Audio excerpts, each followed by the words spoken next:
오늘 본문 말씀을 통하여서 누가 구원을 얻을 수 있습니까? 라는 제목으로 하나님의 말씀을 전하겠습니다. 누가 구원을 얻을 수 있습니까? 라는 제목입니다. 요즘 새로운 월요병이 생겼다라고 합니다. 원래 월요병이라고 하면 어떤 의미인지 잘 아시죠? 월요병은 회사원들이 주말을 쉬고 월요일에 회사를 출근하려니까 막 스트레스를 받아서 몸이 아픈 병인 것처럼 느껴지는 게 월요병이다라는 신조어였습니다.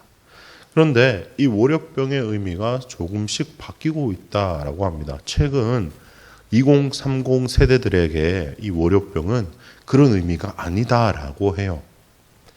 2030 세대의 월요병은 어떤 의미입니까?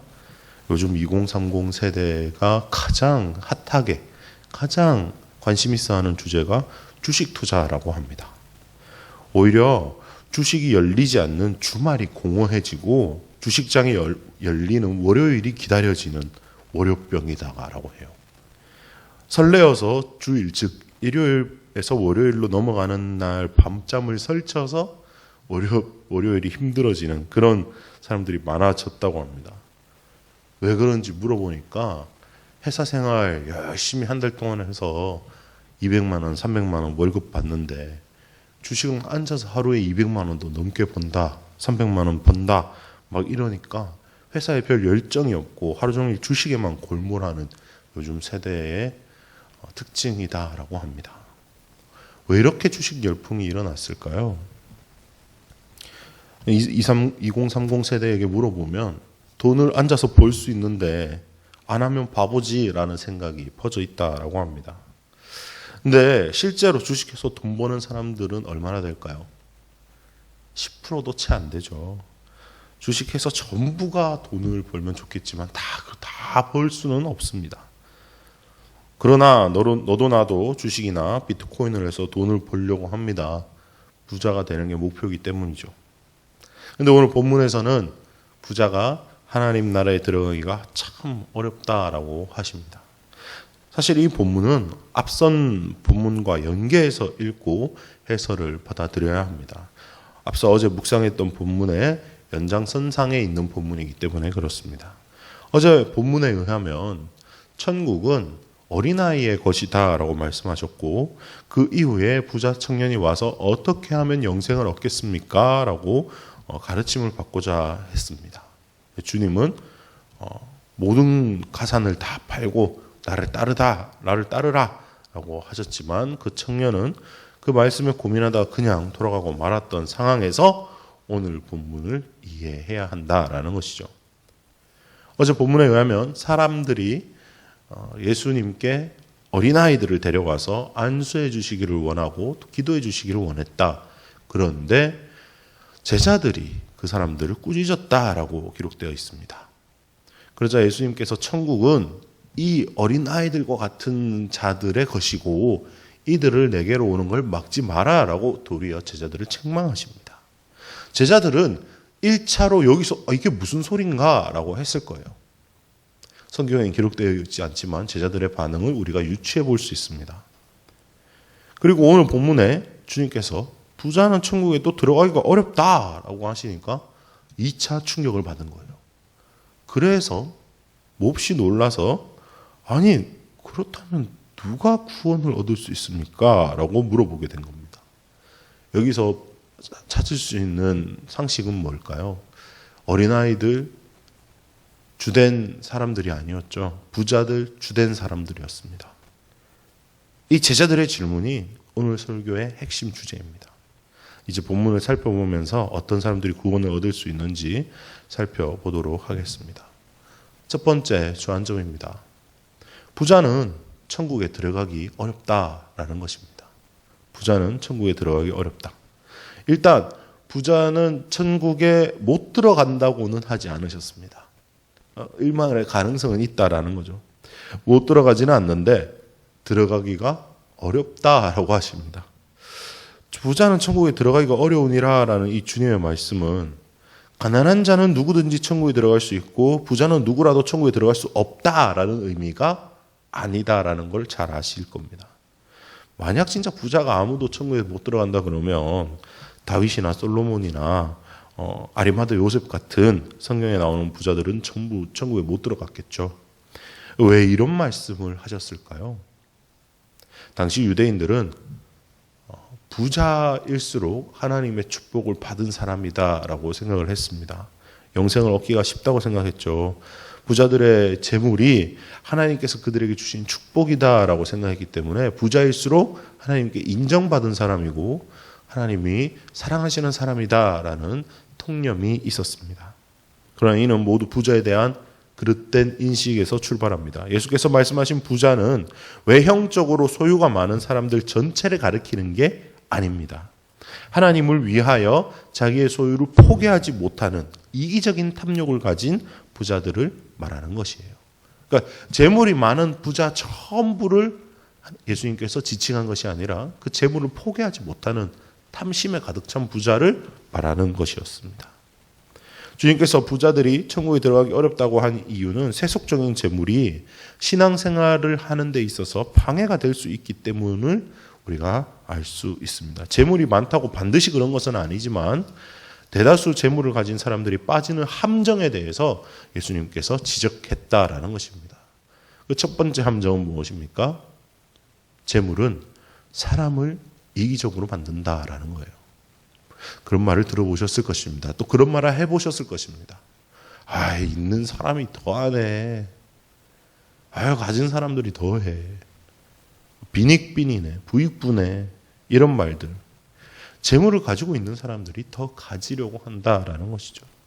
견물생심이라는 말도 있죠. 물건을 보면 마음이 생겨난다. 즉 무엇인가를 보면 그것을 갖고 싶은 마음이 생기기 마련이다라는 뜻입니다. 재물은 사람의 마음에 탐심을 유발합니다. 그리고 그것은 대개 이기적인 욕심에서 발현되게 되어 있습니다. 부자의 이런 이기적인 특성은 그의 신앙을 방해하거나 반대할 수 있습니다. 신앙은 사실 철저한 이타적인 자기 희생에 몰두하는 것이지 자기의 유익을 구하는 것이 아니기 때문입니다. 재물을 많이 벌어서 남을 위해서 쓰면 참 좋지만 그것을 자기 가정, 자기 집, 자기 차, 자기 소유, 자기 자녀들에게 물려주기 위해서 쌓는 것은 함정에 빠지는 것이다 라는 것입니다. 두 번째 재물의 함정은 뭘까요? 두 번째 재물의 함정은 사람의 마음을 만족시킨다라는 것입니다. 물질은 일단 우리에게 심리적으로 안정감을 가져다 줍니다. 비록 그것이 영구적이지 않다라는 것을 잘 알면서도 통장 잔고의 안정감을 느낀다라는 것이죠. 부자는 그가 원하는 모든 것을 취할 수 있습니다. 그러므로 그는 재물 외에 어떠한 것도 자신을 만족시킬 수 없다라고 생각하게 돼요. 이것이 부자의 불행입니다. 그들의 육체는 부족함이 없으므로 정신과 영혼조차 그러리라라고 생각하는 것입니다. 이러한 착각은 그들로 하여금 하나님을 멀리하게 하고 스스로 자고하고 범죄케 하는 것입니다. 세 번째 재물의 함정은 뭘까요? 사람끼리 차별하게 만듭니다. 물질의 소유로 인해 사람은 여러 계층으로 나누어집니다. 재물을 많이 소유한 즉 소수의 사람들은 자기들의 우월한 부를 내세워 특별한 대우를 요구하고 또 누리며 살아갑니다. 그리고 그들은 신앙생활에도 자신의 신분에 맞게끔 특별해야 한다라고 생각합니다. 그러나 그들은 불행하게도 하나님께서는 인간을 차별하지 않으시며 또 재물을 중히 여기지 않으신다는 사실을 깨닫지 못하는 사람들이죠. 이러한 함정들로 인해서 주님께서는 부자들은 천국에 들어가기 어렵다라고 말씀하신 것입니다. 그런 의미에서 천국 가는 길이 바늘귀에 비교된 것은 또 비유된 것은 매우 적절한 표현이다라고 할 수 있겠습니다. 바늘귀는 찾기도 힘들고 실을 꿰기도 쉽지 않기 때문입니다. 그런데 부자들은 어떤 것으로 비유되었습니까? 낙타로 비유되었습니다. 낙타. 이 낙타는 당시 중동 지방의 이동 수단이었죠. 흡사, 재물을 가득 싣고 가는 이 낙타, 부자의 모습이 재물을 많이 소유한 이 부자의 모습이 뜨거운 태양을 내려쬐고 사막에 가득 짐을 싣고 땀을 뻘뻘 흘리며 가는 낙타처럼 보였기 때문이겠죠. 자기를 부리는 주인의 짐을 제 것인 것 마냥 양 등에 지고 허덕이는 낙타는 결국 이 세상에서 주어진 재물의 한계성을 알지 못하고 영원히 자기의 소유가 되는 것처럼 이 재물에만 집착하는 부자를 적나라하게 묘사하고 있는 모습이다라고 말할 수 있겠습니다.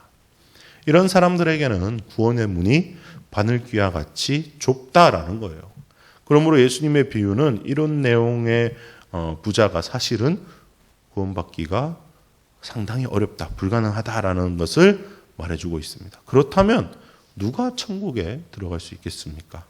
오늘 본문 26절 말씀이 이렇게 말씀하십니다. 예수께서 그들을 보시며 이르시되 사람으로는 할 수 없으나 하나님으로서는 다 하실 수가 있느니라.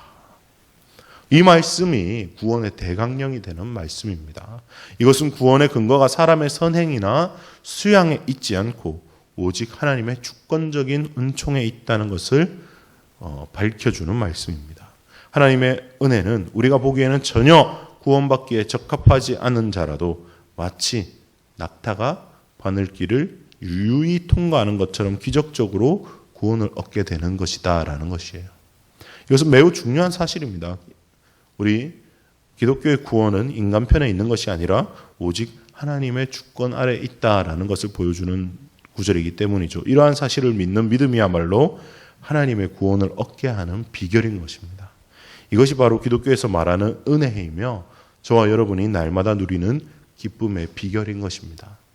오늘 이 구원의 기쁨을 회복하는 저와 여러분 되시길 주님의 이름으로 축원드립니다. 사실 이 기쁨, 이 은혜를 누리는 사람만이 천국에 들어갈 수 있습니다. 왜 그렇습니까? 이 기쁨과 이 은혜를 누리는 사람만이 모든 것을 버리고 주님을 따를 수 있기 때문입니다. 오늘 제자들이 고백한 것처럼 말입니다. 두 번째 주안점입니다. 두 번째 주안점은 모든 것을 버린 사람은 모든 것을 얻는다. 두 번째 주안점이 모든 것을 버린 사람만이 모든 것을 얻는다라는 것입니다. 본문 27절부터 30절까지 말씀인데요. 당시에 사람을 셀 때 숫자로 세지 않았던 어린아이들이 천국에 들어간다고 하시고 또 부자들은 천국에 들어가기 어렵다라고 하시니 기존의 상식을 깨는 말씀을 들은 제자들은 자신들의 구원은 어떻게 될지 궁금해지기 시작했습니다.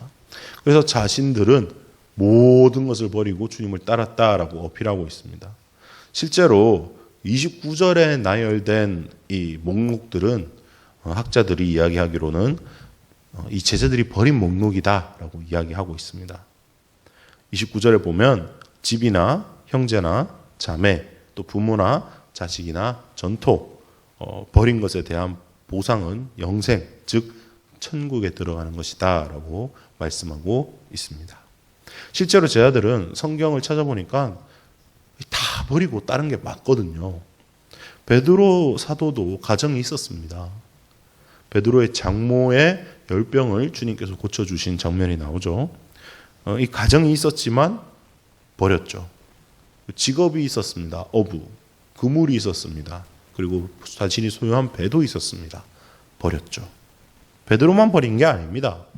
세베대의 아들들인 야고보와 요한도 그 아버지인 세베대와 함께 그물을 깁고 있을 때 주님께서 오셔서 너희 둘은 나를 따르라 라고 하시니 그때 아버지와 그물을 버려두고 예수를 쫓으니라 라고 성경에 기록되어 있어요. 그러니까 부모를 버렸죠. 그리고 마태도 역시 직업을 버리고 주님을 쫓았으며 그들뿐만 아니라 모든 제자들이 가정과 자신의 환경을 떠나서 주님을 따랐습니다. 제자들은 어째서 잘 알지도 못하는 젊은 청년, 그 젊은 청년의 말 한마디에 모든 것을 버리고 따라다닐 수 있었을까요? 주님이 메시아임을 확신했기 때문입니다. 그와 함께 있으니 하나님의 나라가 곧 이루어질 것 같았기 때문입니다. 주님을 인격적으로 만났기 때문입니다. 그리고 경험하면 할수록 그 확신이 믿음으로 변했습니다. 하나님의 나라가 눈에 보였습니다. 주님과의 친밀한 교제는 세상 그 어떤 무엇과도 바꿀 수 없었기 때문입니다. 제자들의 삶에서 힌트를 얻습니다. 모든 것을 버려야 모든 것을 얻는다라는 것을 말입니다. 말씀을 준비하면서 작년 가을에 담임 목사님과 함께 교육자 수련회 갔던 기억이 떠올랐습니다. 전주를 갔었습니다. 전주에 가니까 전주에서 세워진 성당이 있었어요. 그 성당에 딱 가보니까 순교자 기념터가 있었습니다. 박해 때 돌아가신 순교자. 생명을 버렸더니 복음이 생겼던 것이죠. 그뿐만이 아니었습니다. 전주에 있는 한일 장신대를 방문했습니다. 학교 초입에 세워진 비석은 한일 장신대를 세우신 서서평 선교사님을 기념하는 기념비였습니다. 그 기념비에는 평소 서서평 선교사님의 신념이었던 문구가 적혀 있었는데요. Not success, but service라는 문구였습니다. 성공이 아니라 섬김으로 라는 메시지를 그대로 삶으로 실천하며 사셨던 서서평 선교사님은 정말 모든 것을 버리고 주님을 따라 한국, 조선에 왔었으며 조선에 와서도 자기가 먹을 거, 입을 거 다 가난한 사람들에게 나누어 주며 사느라 결국 54세에 정말 이른 나이에 영양실조로 돌아가셨습니다. 서서평 선교사님은 간호사셨어요. 선교사님은 당시 조선인들도 돌보지 않았던 한센병 아이들, 나병 환자들, 문둥병 환자들, 그 아이들 고아 14명을 양자로 삼았습니다. 오갈 데 없는 과부 38명을 거두어서 한 집에 사셨습니다. 그녀는 나병 환자와 거린, 무지하고 힘없는 여성들의 어머니 역할을 하셨습니다. 사실 이 서서평 선교사님의 가정은 카톨릭 가정이었습니다. 그래서 서서평 선교사님은 이 개신교 신앙을 가지고 어머니께로부터 버림을 받습니다. 3번이나 버림을 받아요. 3살 때 한 번 버림을 받고 10살 때 한 번 버림을 받고 선교사로 간다고 하니까 또 버림을 받은 겁니다. 그 상처가 있었지만 자신의 아픔을 조선에 와서 부모로부터 버림받은 고아들을 입양하고 돌보는 신앙적 승화로 실천한 것입니다. 선교사님이 돌아가시고 유품을 정리하는데 남겨진 유품이라고는 담요 반장, 쌀 2홉, 동전 7전이었습니다. 자신의 시신마저 세브란스 의대의 연구용으로 기증한 서서평 선교사님. 조선인처럼이 아니라 조선인으로 살았던 그를 통해서 예수 그리스도의 제자처럼이 아닌 예수 그리스도의 제자로 살아가는 이 시대의 크리스찬들이 많아지길 소망을 가져봅니다. 서서평 선교사님은 모든 것을 버렸지만 오히려 그녀의 삶을 통해 수많은 그리스도인을 얻게 되었습니다. 그 정신은 지금도 오롯이 한일 장신대를 통하여서 계승되어 오고 있습니다. 세상의 성공을 바라고 주님을 쫓을 순 없습니다. 모든 것을 버릴 때만이 주님을 얻고 영생을 누릴 수 있다는 이 진리를 깨닫는 저와 여러분 되시길 주님의 이름으로 축원합니다. 말씀을 마무리하겠습니다. 과연 누가 천국에 들어갈 수 있겠습니까? 세상의 성공을 바라는 부자는 천국에 들어갈 수가 없습니다. 하나님 나라의 확장을 바라는 모든 것을 버린 심령이 가난한 자들만이 주님께서는 천국이 그들의 것입니다 라고 말씀하셨습니다. 물질은 가치 중립적이지만 그 물질을 어떻게 바라보느냐가 삶의 결과를 가른다라는 것입니다. 나의 가치관을 세상에 두지 않고 하나님 나라에 둔다면, 그 물질을 가지고 하나님 나라를 위해서 쓴다면 우리는 천국에 들어갈 것이며 영생을 얻게 될 것입니다. 세상의 가치에 목을 매게 되면 부요함의 함정에 빠지게 되어 있습니다. 부요함의 함정은 사람을 이기적으로 만들게 되고 자신에게 만족감을 주게 되며 결국 하나님을 찾지 않고 사람을 차별하며 하나님을 바라보지 않고 더 많은 재물을 찾다가 죽어 지옥에 가는 것입니다. 그러나 예수 그리스도를 주라 고백하는 저와 여러분은 모든 것을 버릴 준비가 되어 있는 사람들입니다. 아니, 모든 것을 버리고 주님을 따라야 하는 그런 제자들입니다. 그 무엇과도 주님과를 바꿀 수 없습니다. 그리스도의 제자처럼 살려고 하는 것이 아니라 그리스도의 제자로 그냥 살아가야 하는 것입니다. 그것은 모든 것을 버리는 삶입니다. 내가 갖고 싶은 거, 내가 누리고 싶은 거, 내가 세상의 물질과 편안함을 찾을 때 오히려 그것은 우리의 신앙을 방해할 것입니다. 사실 우리는 모든 것을 버릴 수 있는 이유는 무엇입니까? 이미 나는 예수 그리스도와 함께 십자가에 못 박혀 죽었기 때문에 그 죽음으로 인해서 나는 이미 장사된 것으로 인하여서 모든 것을 버린 사람이 되어야 합니다. 이 모든 것을 버릴 때 저절로 따라오게 되는 복음의 원리를 깨닫고 주님께 모든 것을 드리는 저와 여러분 되시길 주님의 이름으로 축원드립니다.